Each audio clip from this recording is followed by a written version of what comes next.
You can change. You can hit the hard reset on your life at any point, which is essentially what I did about a year ago. My guess is you don't have a lot invested. Correct. The truck itself cost $2,500. Wow. And then, yeah, it is old. Hi everyone, welcome back to my next video. Today we're going to meet Mars. That's short for Miranda, right? That's right. And you go by Mars. And you are in a really nice older box truck. Classic. Classic, that's it. It is not older, it's classic. Exactly, yeah. And how long have you been on the road? Just for 2 months now, so. Just starting? Just starting out, yeah. And why? Why are you out here? Good question. Do you want the long or the short? Fairly short. Fairly short. I just was ready for a change and I wasn't tied down to any certain place. And to be honest, I saw someone list on Facebook Marketplace a vintage Volkswagen pop-up camper, and I just saw this life path in front of me, and I was like, I could do something like that. And here we are. I don't know. It's just on a whim, honestly. And so how are you supporting yourself on the road? Yeah, so before this, I worked at startups and all these different things and had some savings, which I have still some of, but this is kind of my opportunity to look at what I'm doing with my life and be more creative, be an artist, and try to do that full time. So this is more of like a transition period for me while my savings are dwindling. So yes, I won't do say that I'm like fully supporting yet, but I'm hoping to transition into things full time. So your long-term goal is to be an artist and support yourself with that. Yes. How can people find your artwork?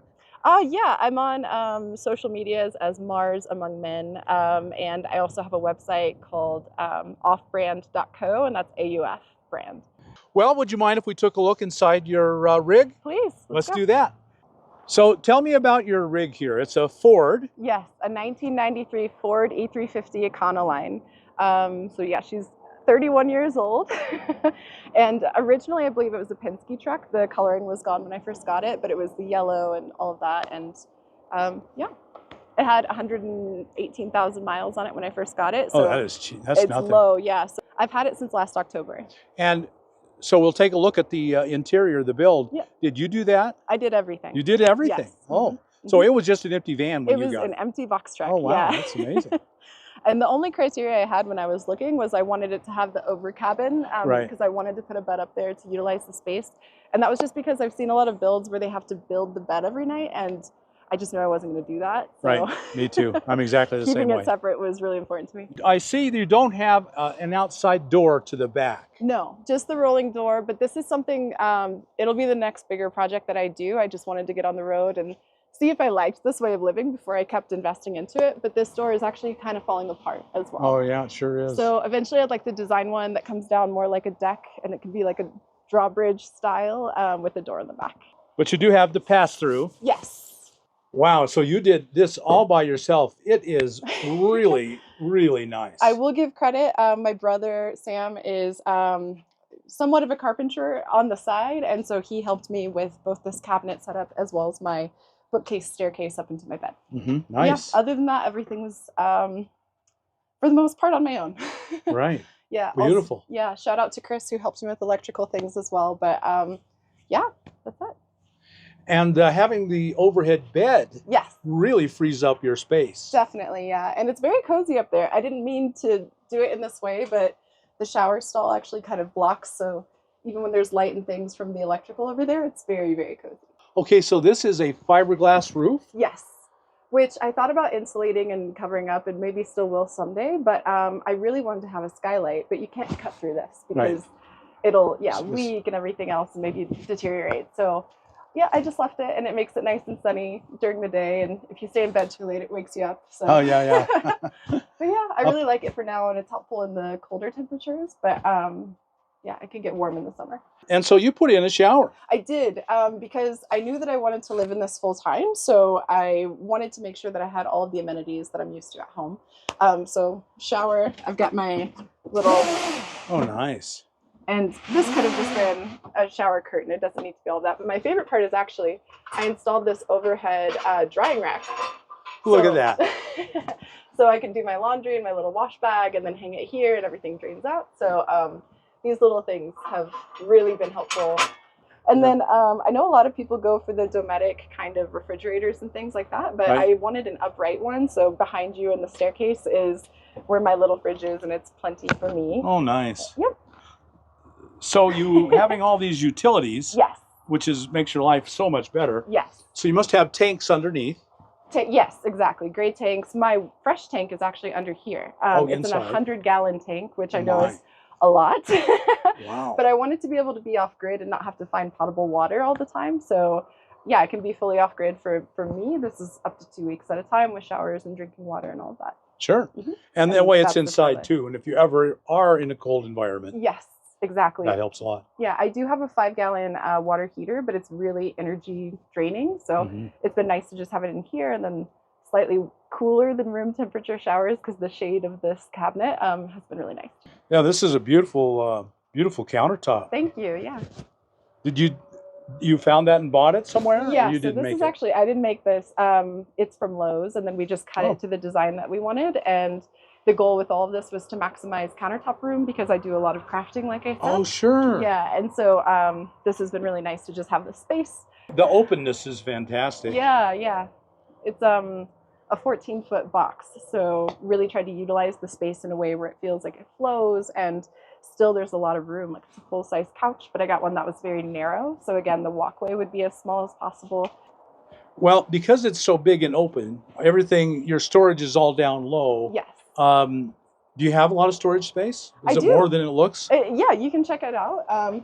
Over here are all of my art supplies. And that goes deep. It goes deep.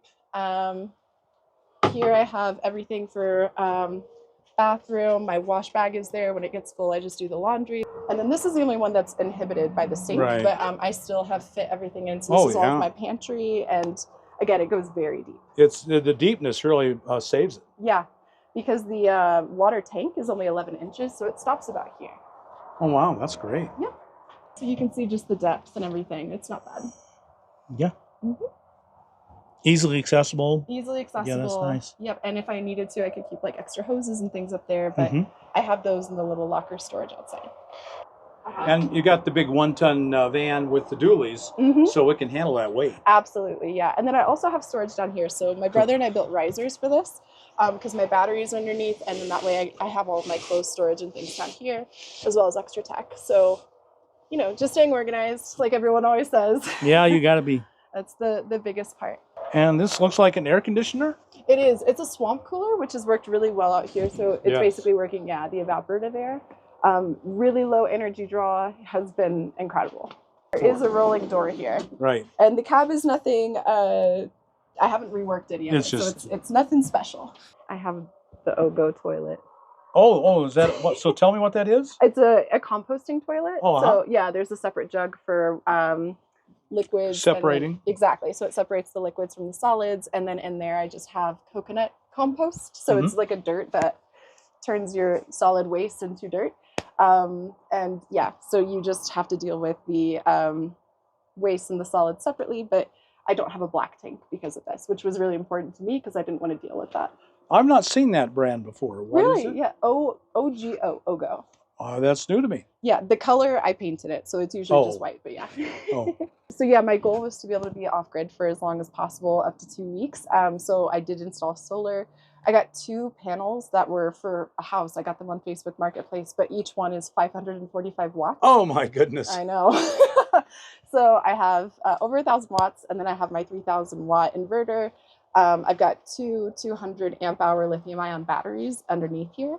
So as long as it's sunny, I'm pretty good. I think that was the most incredible part too, was figuring out how to brace them on the top with the fiberglass roof. So they're completely supported on the sides.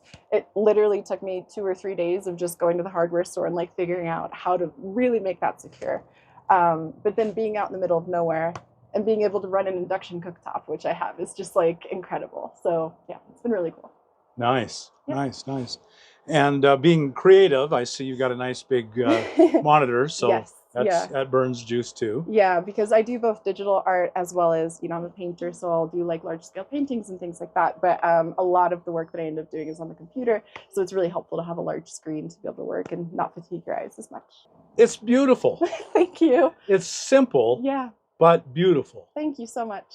It really is. I'm just, I think this is wonderful. Oh, thank you so much. I really appreciate that. Yeah. So there's one thing that I've been wondering what it is. Yeah. And I have to ask, what is this thing up here? This here? Is that a heater? This is, honestly, I love this. It's from a brand called Campy, and it's a heater, and then you can also take this off. Let me see where the opening is. And it's a cooktop. So you can use this as a cooktop. It's powered by propane. But yeah, I use this when it's really cold to just heat the room because it's small. And then I also cook on here whenever I don't feel like doing the electric or it's a cloudy day. And where'd you get it? Amazon. Amazon, Campy. Campy, yeah. Okay. Campy Gear is the name. And they have like all different sizes. This one's called, I think, the Chubby. But it's perfect. You can use it indoor, outdoor. Sure, just a single burner. Yeah, single burner. Yeah. It's easy to move, and you can hook it up to a bulk tank. Yes. Wow, I got to own one of those. It's really nice. I really like it. Yeah. And yeah, again, this helps if you ever need to just heat your little space, but you don't have like a diesel heater or something like that. Right. Yeah. And will it keep this place warm? Definitely, yeah. It's insulated on the wall, so it's not too cold. But you do lose some, but I've never been chilly. Yeah. And so you don't have a diesel heater or a propane heater? I don't. That's good enough. Yeah, I built this in the Midwest during the winter, and when it was very cold, and even just moving around in here, it was insulated enough that I was warm and shedding my layers and that kind of thing. So I didn't prioritize getting it because I didn't think I was going to end up anywhere super cold. But yeah, I'll probably end up getting a diesel heater someday if I do. But for now, it's all good. Right. As beautiful as it is in here, people really should contact you about art and seeing if they can pursue a life in art. Yeah. Tell us again how they can contact you. If you want to follow me on social media, my tag is Mars Among Men on Instagram and TikTok. And then I have a website that I'm building out right now. It's offbrand.co.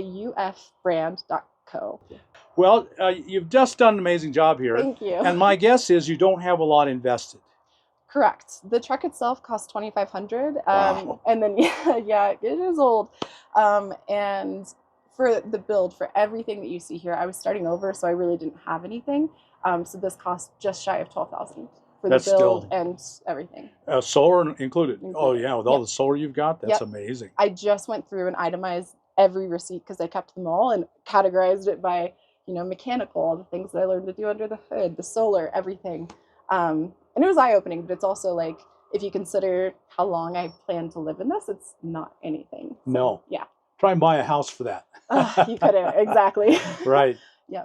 And these old rigs, Fords, Chevys, Rams, all of them, the engine wears out, and you can drop a new one in for not much money. Yeah, exactly. I unfortunately just had to add in a new transmission. Right. Yeah, mine, and that is the most expensive thing that I've done.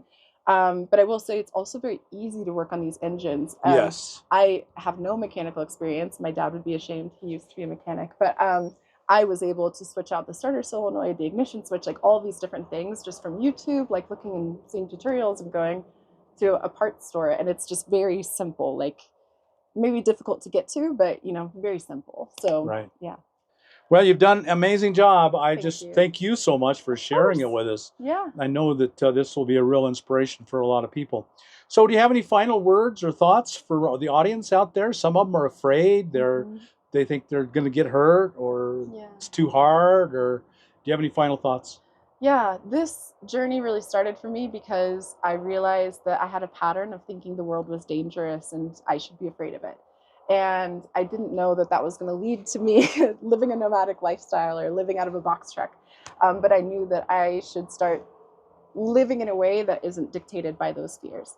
So I would encourage anybody who isn't happy with what's going on, you can change. You can hit the hard reset on your life at any point, which is essentially what I did about a year ago. And it's not bad. Like, you get out here and you realize that fear was really holding you back, but there's nothing to be afraid of. So you don't have to know how to build this. You don't have to know how to work on an engine. You'll learn as you go. And I didn't have to do as much as I did. Like, people in the beginning, I was like, I'm not going to do anything fancy. And then I just couldn't help myself because it was so fun and you get into it. And so, yeah, give yourself a project that you have no idea what you're doing. Get frustrated. It's so worthwhile because if it was all easy, you wouldn't be happy. Okay, well, Mars, thank you so much for sharing your roving adventures. Thank you so much. And I appreciate it very much. Beautiful. And folks, there's inspiration here for you. And contact her at her information and develop some artistic ability. Yes. It's nice to have someone to encourage you and lead you along the way. I'd love to cheer you on.